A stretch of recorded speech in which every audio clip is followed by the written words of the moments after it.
your child worrying about you when you're older and how you're managing financially is not what you would have wanted.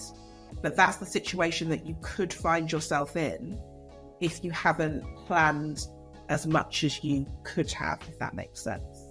Welcome to Season 2, Episode 3 of the Wealth Conversation podcast.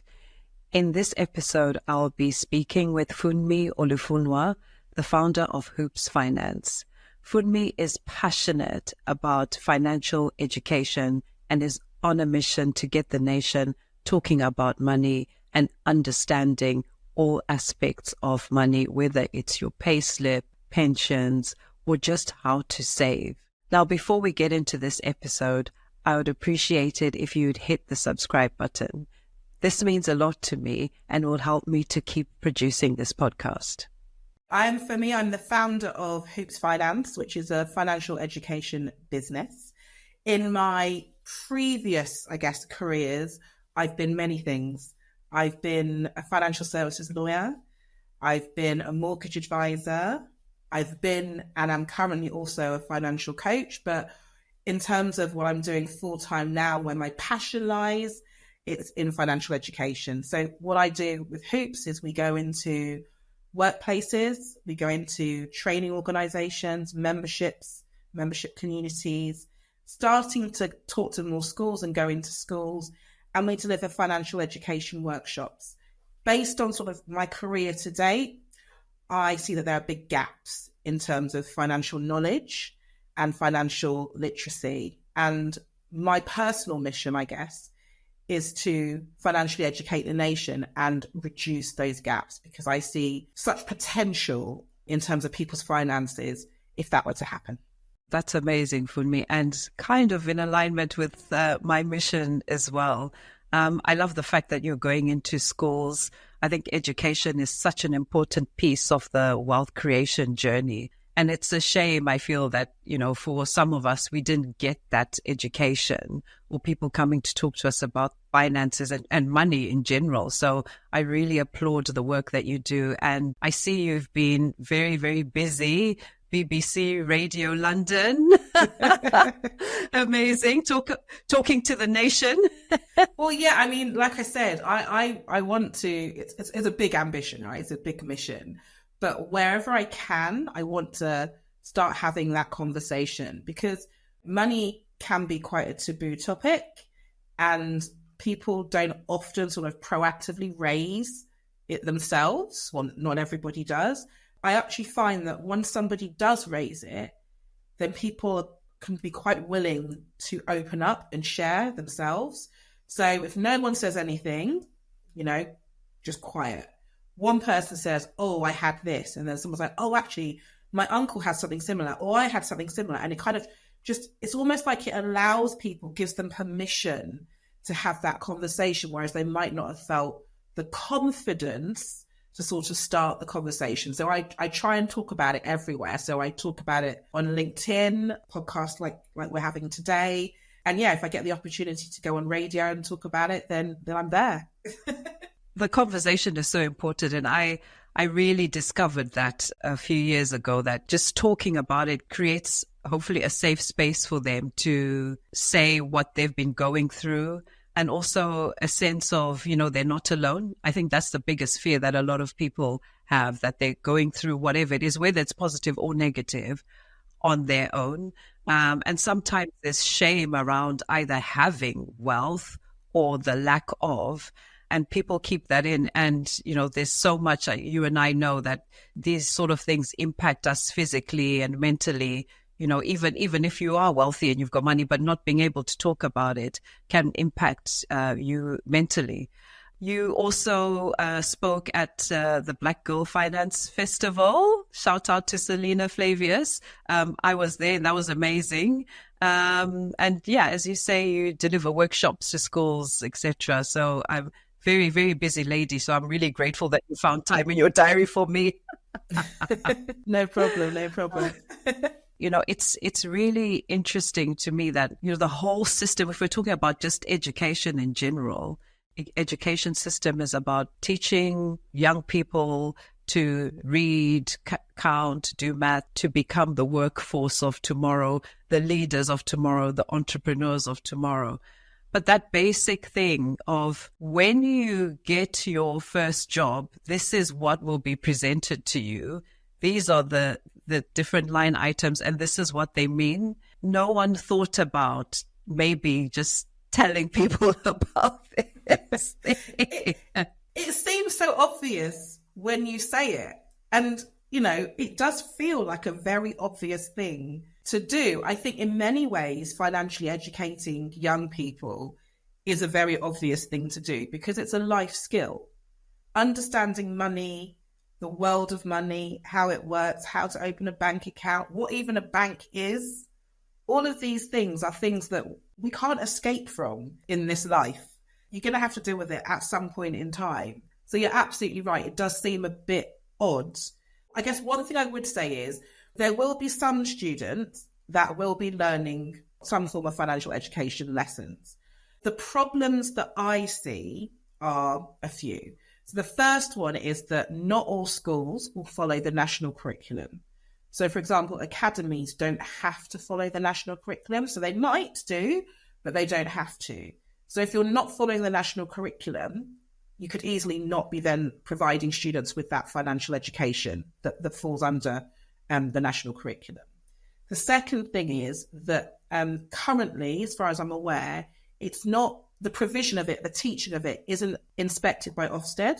Most schools are trying to make sure, you know, alongside providing, you know, the relevant education to their students, but they've generally got Ofsted in the back of their head because essentially that's kind of how they're judged, rightly or wrongly. And so if that's something that you know isn't going to be assessed, isn't going to be looked at, it's not that surprising then that maybe it's not a priority for people. It's just kind of, it's logic, it makes sense. You're not going to make it a priority if it doesn't kind of really matter in the terms of your assessment.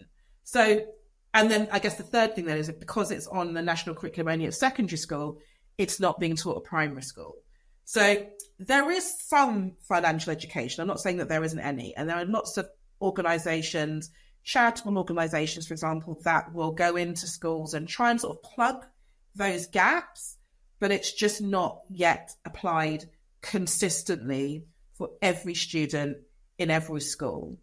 And for me, my belief is that school can be, or is a vehicle for being a real leveller to give everybody the same amount of education, the same starting points.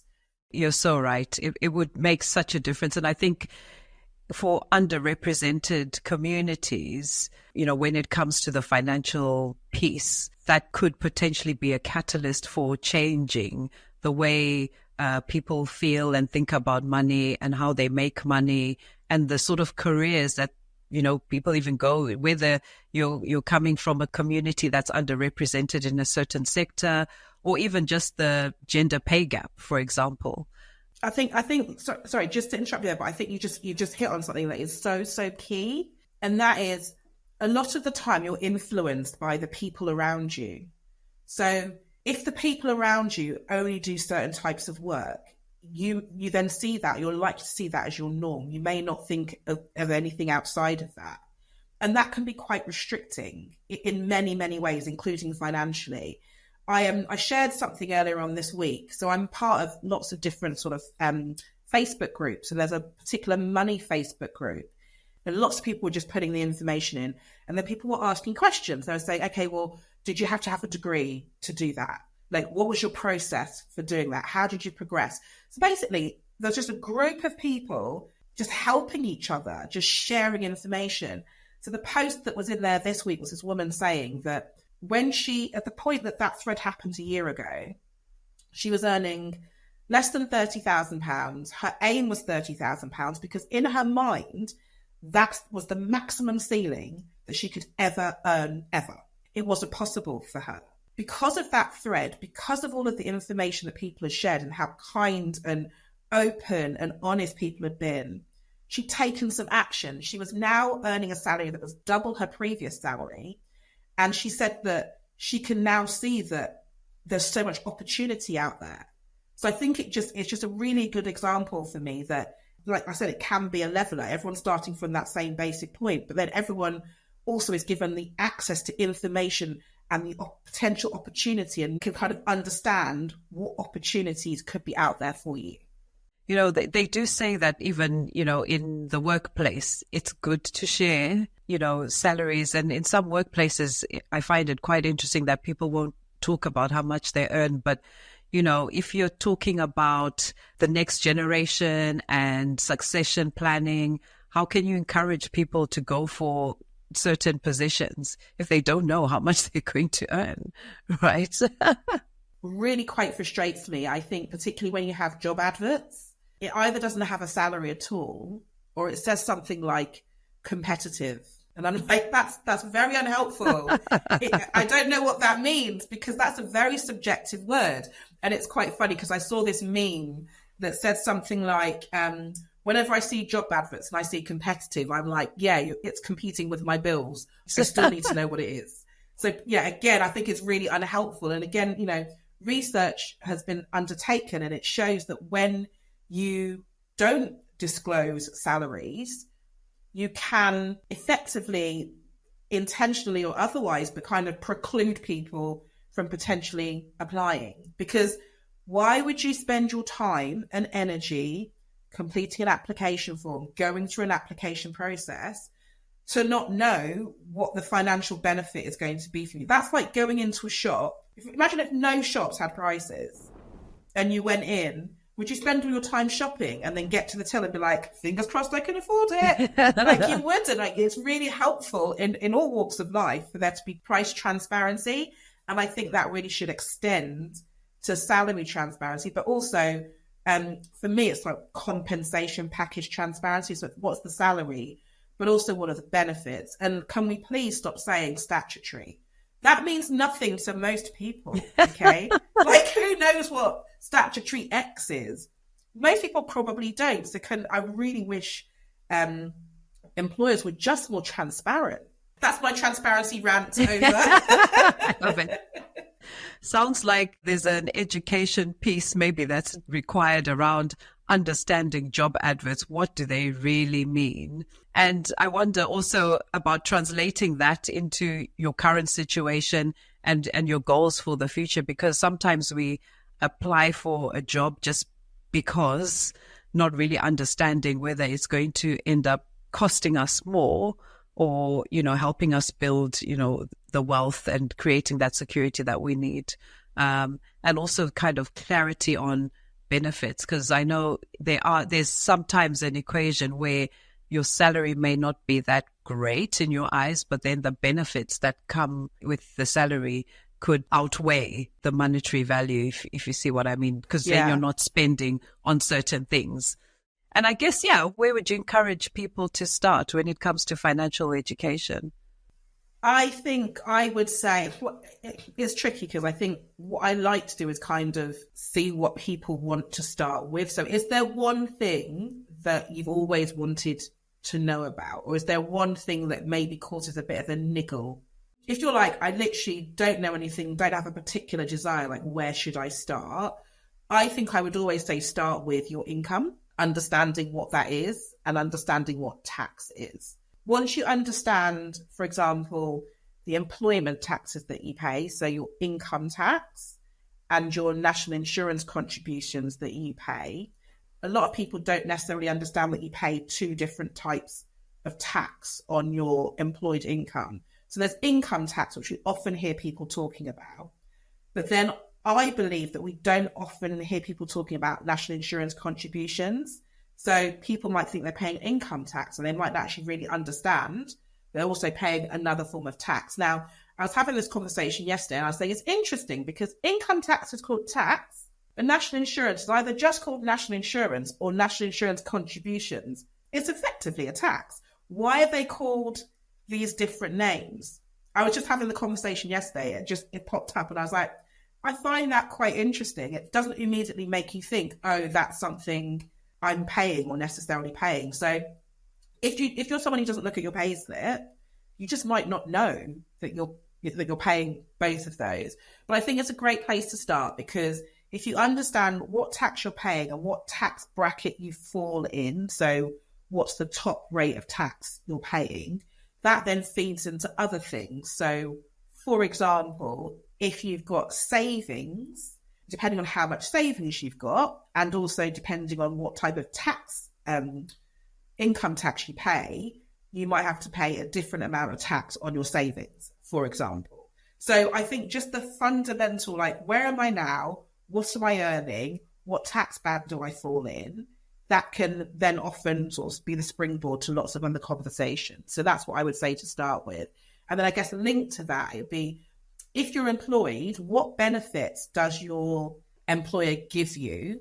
And are you making the most of them? So coming back to the pension conversation that we just had, I had a client yesterday, a company's client, and I was speaking to their employees, and they've got a brilliant pension scheme. The person in HR was saying a lot of people don't take it up. And I said, well, do they understand like how good it is? When did you tell them? We told them like in onboarding, like in their maybe first week of employment. And I was like, okay, so generally basically people are like, I'm trying to remember where the toilet is. I'm trying to remember where the fire exit is. I'm trying to remember everybody's name. They might not have been taking it all in. So maybe you could think about having a follow-up session a few months later and re-emphasizing the benefits. Maybe they can be invited to something every year to re-emphasize the benefits. And because it may have been a time they joined, maybe they weren't able to make full use of it. But now something's changed and maybe they just need to be reminded, oh, I've actually got this really, really brilliant benefit that I could take advantage of. So yeah, it's kind of understanding your pay, and then if you're employed, what benefits does your employer have? It's so true. I think when I found out about my pension at work, it was at onboarding, or actually it was after I'd done my exams to become a qualified investment manager. So now I understood what a pension actually was and how it worked, that I said to myself, I need to make use of this thing. And that's when I started really focusing on pensions and talking to people about utilizing those pension options if they get them from work. Because the beauty of a workplace pension is your employer is putting money in and you can put money in, and sometimes they top up if you put money in. So, why not? And you get tax benefits from the government. So it's, why not? Exactly. Yeah, exactly.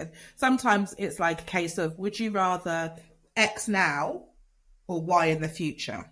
Even some calculations, obviously you can't guarantee what something's going to look like in the future, but giving an idea of what it potentially could look like, that in itself can help people visualize, actually, is it worth it? Will I miss it now? And if I won't, then why not get extra money from my employer, extra money from the government, etc.? And it reminds me of that question, thinking about your future self. Will your future self thank you for being disciplined and putting money into a pension?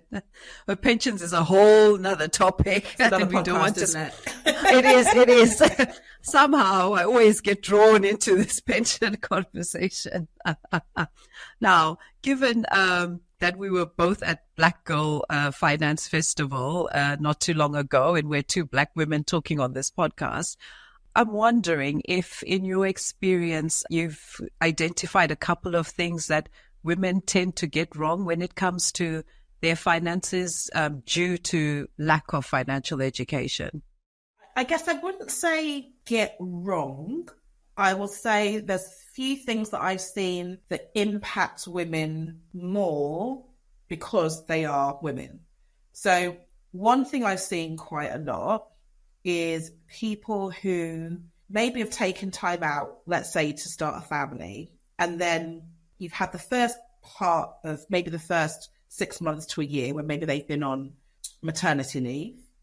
And then if they go back to work, sorry, I'm going to rephrase that, back to paid work, because looking after children is work. Yes. If they go back to paid work, they may not go back full time. So they may go back part-time, and that obviously has a knock-on impact on their finances. So what I would say is that stage, maybe not having, if they have a partner, having the conversation about what that change in their sort of circumstances means for them financially. And maybe if they don't have that conversation, they're almost taking on the full burden of them not working as much or them earning less. And therefore, if you're earning less, there's less money going into a pension if you're paying into a pension, etc. So it's almost like they're taking a hit for the family solely themselves. Maybe they're not having that conversation to like, okay, is there a way that we can even this out and make it fairer between us? So I see people not having that conversation. I also see people not putting themselves high enough on the priority list. I'll speak to people and they might say, I want to open a savings account for my child. I want my child to have X in the future. And then we explore it a little bit further, but they don't actually have savings themselves. They're not planning for their own future. And I totally understand why you want to look after your children. You love your children, you want to do the best for them that you can, but you also need to look after yourself. Your children have got the benefit of time because they're younger than you. They've got time to make stuff up. And by that, I mean, because they're younger, they've got longer to save, they've got longer to invest, etc. And so while you think you're doing the best that you can for your child, are you doing the best that you can for yourself? And actually, should you be thinking about yourself financially, planning? And then once you're sort of sorted and settled and you're comfortable with what you're doing, then turning your attention to your child. And what I've seen is that your child worrying about you when you're older and how you're managing financially is not what you would have wanted. But that's the situation that you could find yourself in if you haven't planned as much as you could have, if that makes sense. Oh, that makes complete sense to me. When you're saying child, people might be thinking of a teenager or someone in their early 20s. But I have seen instances where it's children who are in their 60s who are now having to financially support an elderly parent with, either paying for care, whether it's in the home or paying care home fees, or even just medical bills, or, ferrying them to hospital appointments, etc. All those things. Some things can be taken care of with money. Others, obviously, you do need people on the ground to support. But I think being mindful that there is going to be a time where you will need certain support, certain healthcare support, financial support, family support, and building up towards that, I think is important, because by not doing something, you're actually then putting those costs onto the very children who, you've got a dream of how their lives are going to end up, but you're now being a burden on their financial future. Yeah, and I think because we're in a time where we're living longer and longer now, so actually when it comes to the point that we decide to either stop working or reduce our working hours, I've heard someone describe retirement as like the longest holiday you'll ever go on. Essentially, you might be looking at a period of time at your start of your life in formal education, a block of time working, let's say that's 30, 40 years, but then still a good 20, 30 years of retirement. And that's a long time. Just thinking about it, what things can you do to put in place so that you can know that actually hand on heart you did your best, rather than thinking, oh God, I wish I had done X, when it gets the time when you're in your 60s or 70s and you're now thinking, if only I'd done X, if only I'd done Y. And that's why I think it's really important to have these conversations, because, the people that I speak to that are wanting to save their children, they're just wanting to, like I said, they're wanting to do the best for them. Maybe they just haven't thought, oh, actually, what about myself? So, yeah, women not putting themselves high enough on the priority list, I guess, is another one. So it's not necessarily something probably is something they're doing wrong if I were to think about it. But it's, well, it's impacting. It's impacting. Yeah, yeah. It's an impact. Yeah, that maybe with hindsight they would have done something a bit differently. Yeah. No, and I can see it, because I think we're wired to be the caregivers and thinking about other people before ourselves. So I can see how that can translate into how we look after our money and where we would be putting our money. One thing that I've come across is women holding on to large sums of cash. At the moment, we can get better interest rates here in the UK than we've had for a long time. And there's that conversation about, are women more risk averse or are they more risk aware? And I feel like it goes back to that thing about putting others first, because it's maybe a kind of comfort blanket that if anything happens, that cash is readily available, but we're not making it work as hard as maybe we should make it work. So for me, I think that educational piece about how can we make our money go further and how can we make it work harder for us is important. Like you said earlier on, you say to people, do you invest? And they might say no. And then you say, do you have a pension? And they're like, oh, I've got one of those. So it kind of goes back to that. And actually, outside of a pension, how can we have enough in terms of your cash buffer, your cash emergency fund, your safety net, whatever else it is you want to call it, but then not have too much if it makes more financial sense to look at investing that for the future. Exactly. And I think there is a tipping point where it becomes too much and it's inefficient to be holding that cash, and putting some of it to grow can actually be a way of building for the next generation. And, to that point, that discussion that you've been having with some women about saving for their children, maybe what you need to do is grow your pot so that when the time comes, you can gift some of that to the next generation. You don't have to give them the money now or ring fence it for them now. There's so many ways of doing it. And, if they don't know about them, it's really difficult for them to access sometimes. It's such a good point, because you're right. There are so many financial services companies out there. There's so many products and services that there will be the right product and service for every single person. But there's just that gap. There's just that disconnect, because there's the person that's sitting here that needs it, the company that's sitting here that sells it, but they're just never meeting each other. Exactly. Which is why the work you do is so important, and why having these conversations is so important, because hopefully it will allow people to see that actually there are these options out there. Turning back to you personally, what is the one thing you wish you knew about money and finances, in your earlier years? I think for me, it would have been, it's investing. I was very much brought up in a household where it was about saving, save. So I was quite a good saver, but I hadn't even come across the concept of investing until I started my first proper grown-up job, and a financial advisor came into the company where we all worked, and we had a meeting with them, and that was to talk about our pension.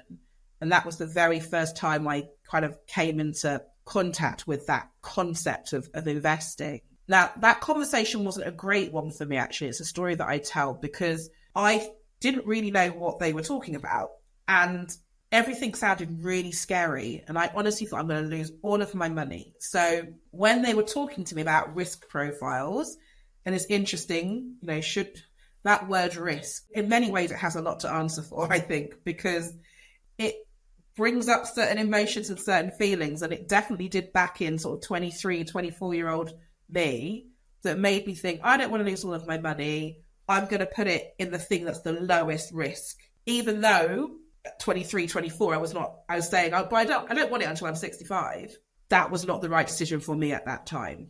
So what I would say is, I wish the conversation that I'd had at that point in time had maybe been done in such a way that I felt much more comfortable about what risk was and what really the risk was for someone who's that young, who's looking to access money in 4 decades' time.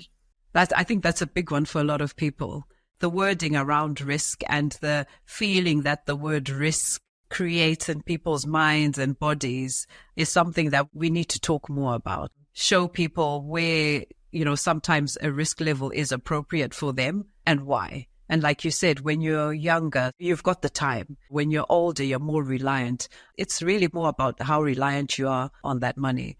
And I guess I should say that any money you invest, you should be able to survive if it all disappears, because sometimes that's what happens. More often than not, if you're doing it with the right advice, you're not going to lose all your money. But it's worth mentioning that before people start going in and investing in the first thing that comes their way after listening to our conversation.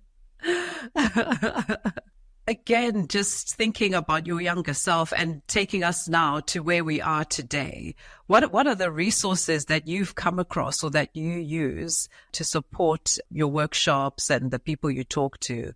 Those resources, what are the ones that you wish were available to you when you were 23?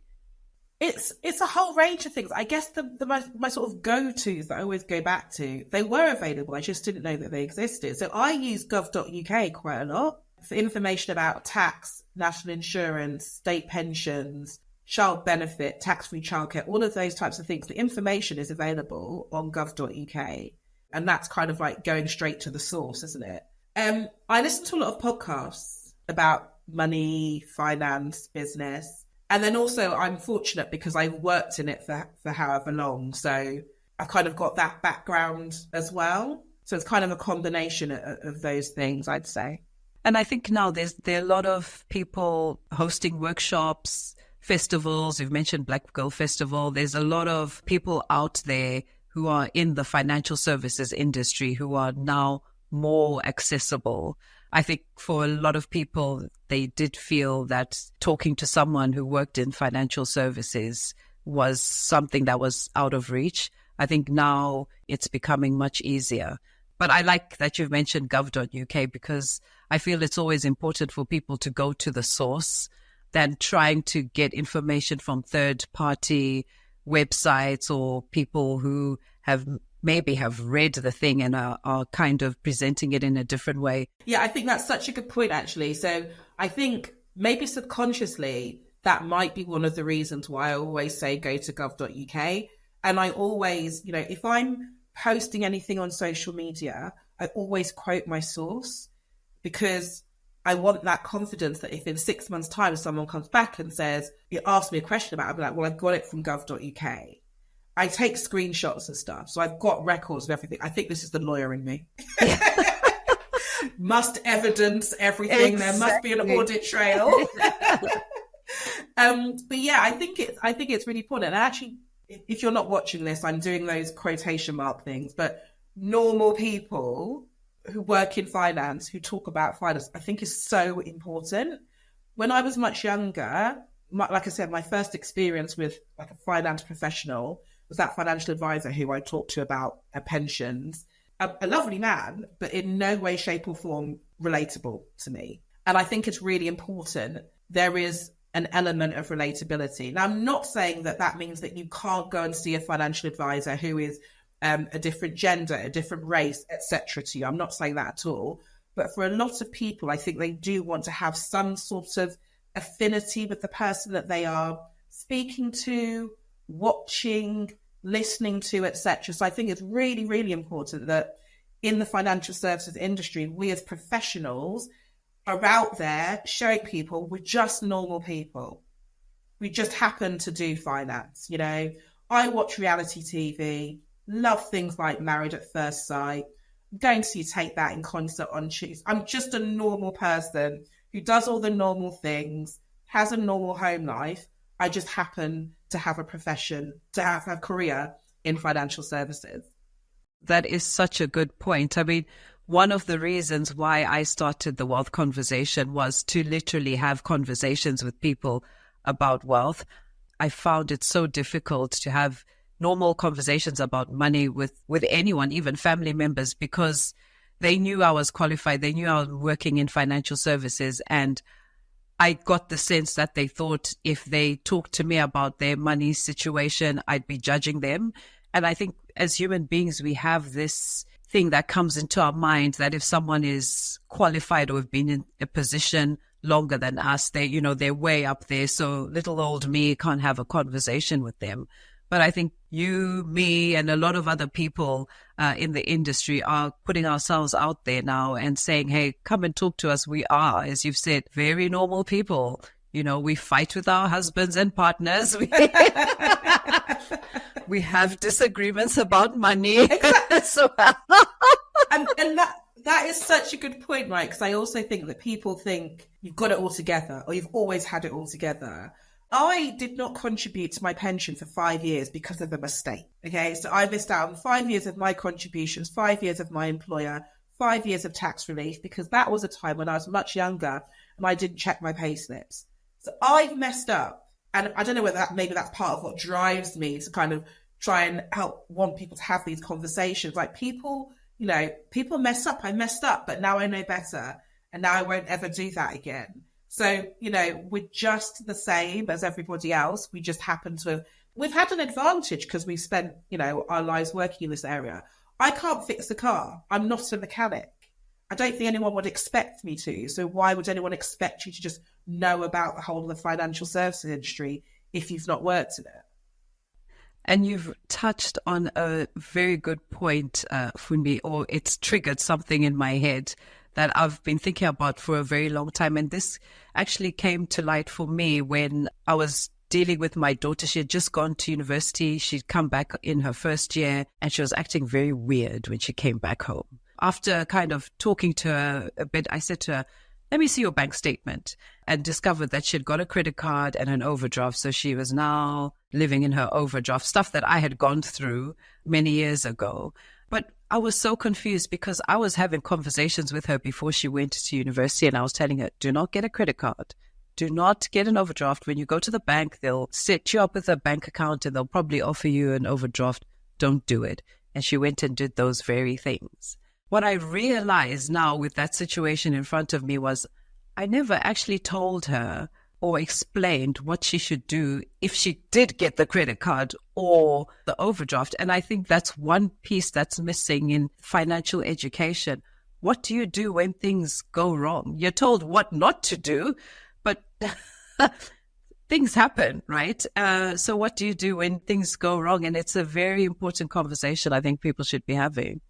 Yeah, absolutely. Because I think that if, for example, you've been told not to get a credit card and then you do and it goes wrong, understandably, there's going to be an element of embarrassment, an element of shame. I don't know what to do. I'm going to bury my head in the sand for a bit. I don't know what to do. I don't want to tell anybody. Don't want anyone to know. And often what that means is people put off seeking help and support for longer than they should. And when it comes to things like unsecured debts and arrears, generally the options that are available to try and sort it out, there's number one, there's more of them, and they're nicer ones, the sooner you kind of speak up. So I absolutely think you're so right. It's really important that we not only teach people how products and services work, but also if you get into any difficulty with them, these are the things that you should do. And just to kind of quickly go over a couple of things, if someone's listening and they're in that situation themselves, contacting your provider, contacting your lender to basically say, look, I'm struggling is one of the first things that you could do, because they have a duty to treat you fairly and a duty to try and help you. If you don't feel comfortable going directly to your lender, could approach one of the debt charities. There are lots of free debt advice charities. So places like Citizens Advice, National Debt Line, Step Change, they can all help you for free. You don't have to pay for it. So if you're finding yourself in that situation, please speak up. Please don't suffer in silence. You're not going to be the first person that's gone through this. You might feel like it, like, oh gosh, no one else has done this. You won't be the first. You won't be the last. You're not a bad person. You've just made some decisions that you now need to try and deal with. And the sooner you try and deal with it, the better. I went through that, when I had difficulty with my debt. You're definitely not alone. Funmi, thank you so much for being on the podcast. Again, this is the second time we've had a chat. I think the first time we were talking about the importance about talking about money with children.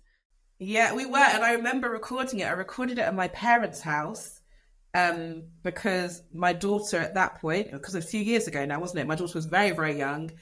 And she was at home at the time when we did it. And I was like, there's no way I'm going to be able to get a podcast without her making an appearance. So I went to my parents' house, but she's an after-school club at the moment. So that's why I could speak more freely in my own home. Yeah, I was wondering why you were so relaxed. What wealth conversation would you encourage anyone listening to this podcast to have? I would say a conversation with yourself. What wealth means to you. I find that that's a very subjective word. Some people think wealth means wealth only in a monetary sense, but you can be wealthy in other areas. And it might be that you're like, I want a balance. Yes, I want to have money in the bank, but I also want to see my family, want to see my friends. I want to spend all my time at work. So what does wealth mean to you? And then how can you try and implement that in your life? I love that. That is a great question. Thank you. My last question is, how can people get hold of you? So I am available I have an Instagram page, which is at hoops_finance. And then I'm also on LinkedIn. I post quite regularly on LinkedIn. So just search for my name, Funmi Olufunwa. And you can also contact me by email. My email address is hello@hoopsfinance.com. Fantastic. I'm sure you'll be inundated with questions and requests to come and do workshops. Again, Funmi, thank you so much for being on the Wealth Conversation podcast. I've loved this conversation, and I'm sure listeners have learned a lot and taken down a lot of tips and resources that you've shared with them. So thank you so much. Oh, brilliant. Thank you so much for having me. Take care. Thanks for tuning in to the Wealth Conversation podcast. Don't forget to hit the subscribe button and leave a like if you enjoyed this episode. I love hearing from you, so please leave a comment below and also let me know what topics you would like me to discuss in future episodes. Until next time, stay wealthy in mind and spirit.